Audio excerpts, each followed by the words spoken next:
사회생활을 하면서 툭 하고 튀어나오는 장면들이 있죠. 몇 해 전에 있었던 일이에요. 십몇 년 만에 만난 친구인 것 같아요. 주문하려고 딱 메뉴판을 보는데 첫 마디가 오늘 네가 맛있는 거 사주는 거지? 라고 이야기를 하는 거예요. 항상 먼저 얻어먹으려고 하고 항상 먼저 취하려고 하고 이런 사람을 만나면 쟤는 항상 조금이라도 손해보는 건 안 하려고 하네. 과연 어떤 때 그러면 이런 패턴들이 등장을 하면서 악의 모습들이 그렇게 드러나게 되는가? 첫 번째는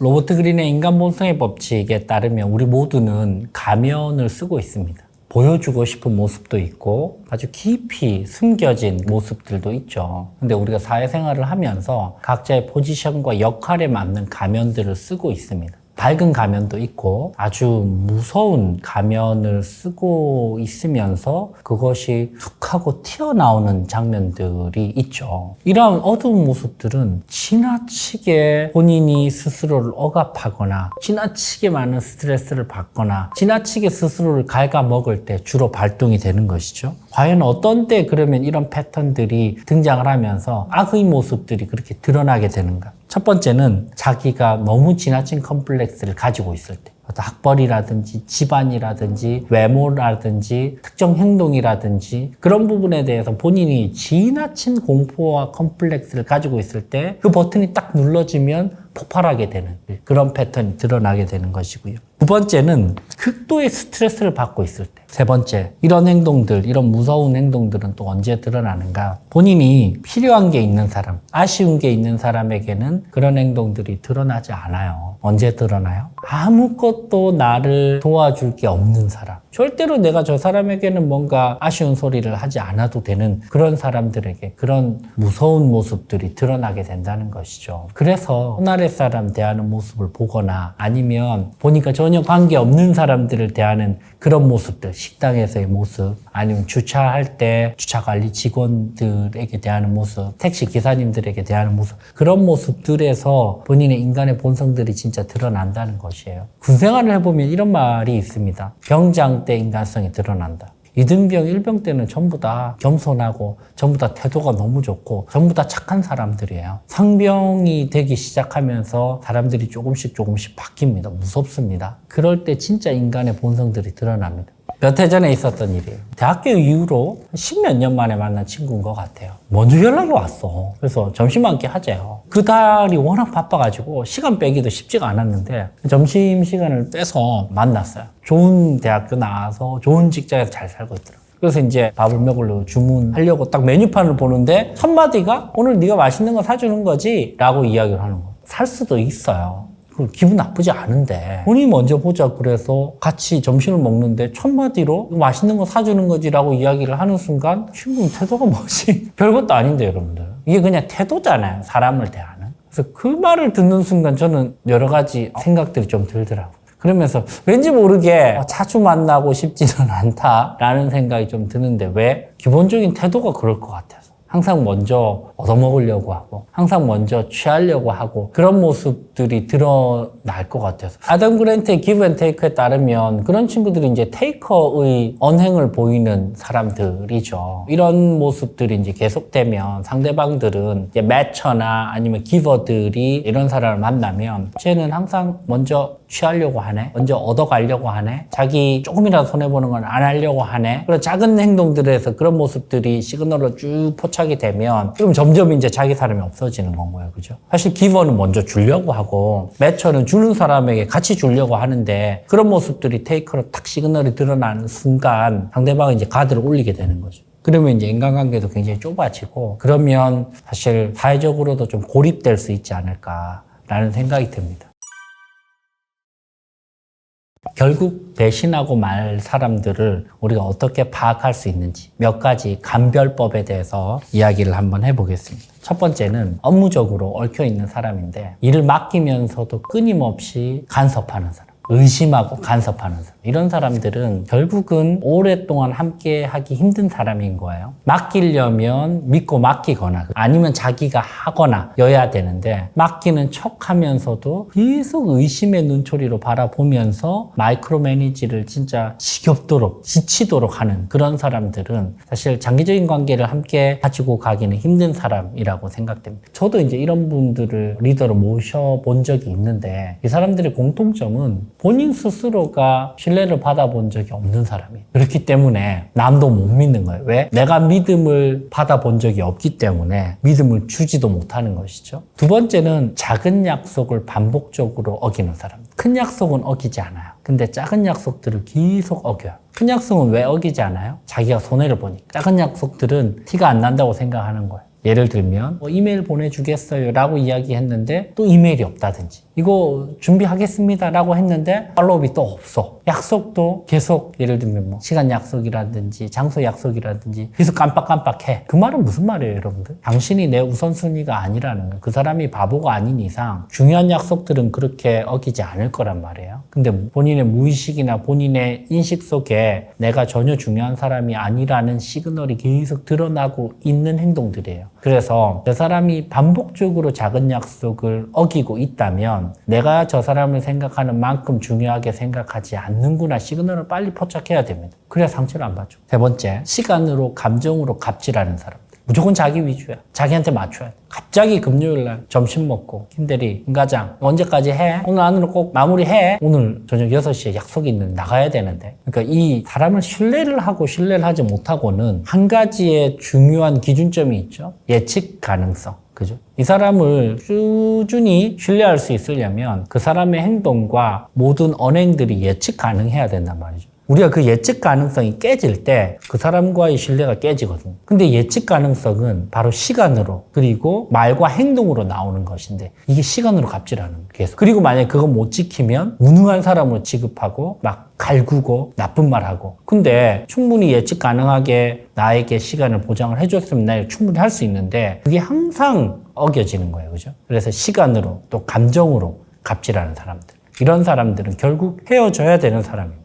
네 번째, 결과가 안 좋으면 헤어질 수도 있다고 계속 이야기하는 사람. 이런 사람들은 여러분들 애초에 같이 하면 안 되는 거예요. 왜? 아니 어떻게 매번 결과가 좋을 수가 있어요? 미국 프로야구 사상 최고의 선수, 최고의 연봉액을 받는 선수죠. 오타니 쇼헤이도 한 해 타율이 3할밖에 안 돼요. 무슨 말이에요? 10번 중에 7번은 아웃을 당한단 말이에요. 홈런을 치고 안타를 치고 도루를 하고 그런 화려한 모습들만 보이지만 사실은 17번은 실패를 한단 말이에요. 근데 어떻게 일을 하면서 매번 성공을 해요. 그죠? 그래서 결과가 안 좋으면 결국 헤어질 수 있다? 이 말을 입에 좀 달고 있거나 그런 말들을 은근히 내비친다. 그러면 사실 의심해 봐야 됩니다. 이 사람은 결국 뒤통수를 치겠구나. 마지막 5번째, 이 1번부터 4번까지의 공통점 한 개는 너무나 자기중심적이라는 것이죠. 상대방 입장에서 상대방의 머릿속을 생각해보고 상대방의 감정을 생각해보고 상대방 입장에서 시간을 한번 생각해보는 그런 관점이 없는 사람들은 결국은 자기 이익을 위해서 행동을 하는 애덤 그랜트의 Give and Take의 테이커들의 공통점입니다. 애덤 그랜트의 Give and Take는 이렇게 이야기를 하죠. 인간은 크게 보면 세 종류로 나뉜다. 항상 상대방으로부터 더 얻으려고만 하고 뺏으려고만 하는 테이커가 있고 그리고 상대방에게 웬만하면 기분 좋게 베풀려고 하는 기버가 있고 테이커를 만나면 나도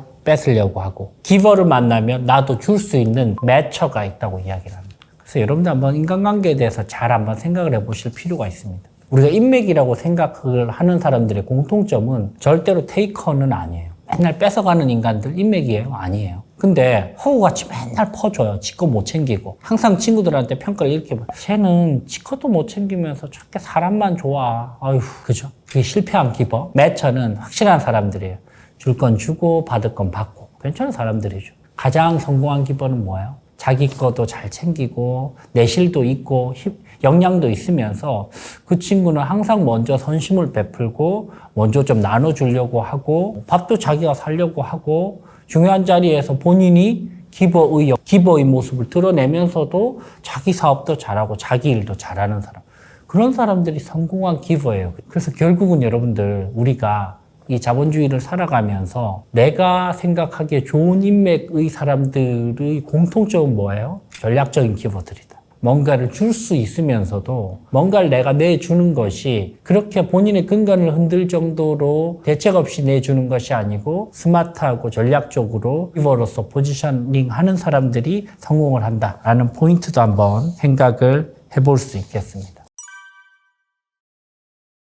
그리고 마지막으로 그러면 배신을 하지 않는 찐 나의 사람들, 그런 사람들은 과연 어떤 사람들인가? 어떤 특징을 가지고 있는가? 첫 번째는 역시나 나를 너무나 잘 아는 사람. 나의 껍데기뿐만 아니고 나의 껍데기 안에 있는 한강 작가님의 표현에 따르면 나의 인간의 가장 연한 부분, 그 알맹이까지도 아는 사람. 예를 들면 내가 이번에 진급이 실패했어요. 근데 껍데기밖에 모르는 사람은 아유 지가 뭐 열심히 하는데 그렇지 뭐 이렇게 이야기를 하는데 진짜 찐 내 사람은 어떻게 이야기를 해요? 그 친구는 그 정도 위치보다 훨씬 더 나아갈 수 있는 친구인데 때가 안 맞았나 보다. 근데 그 친구는 분명히 더 잘할 거야. 너무 마음 상심받지 않으면 좋겠다. 그렇게 이야기해 줄 수 있는 사람. 나를 너무 잘 알고 내 진짜 본질의 가치를 잘 이해하고 인정해 주는 사람. 그런 사람이 진짜 내 편이죠. 그죠? 두 번째, 극적인 순간에서 이 태도를 보면 그 사람이 찐 내 편인지 아닌지를 알 수 있습니다. 특히 가장 슬플 때와 가장 기쁠 때의 모습을 보면 알 수 있죠. 첫 번째, 가족상이 있거나 이럴 때, 그죠? 저는 여러분들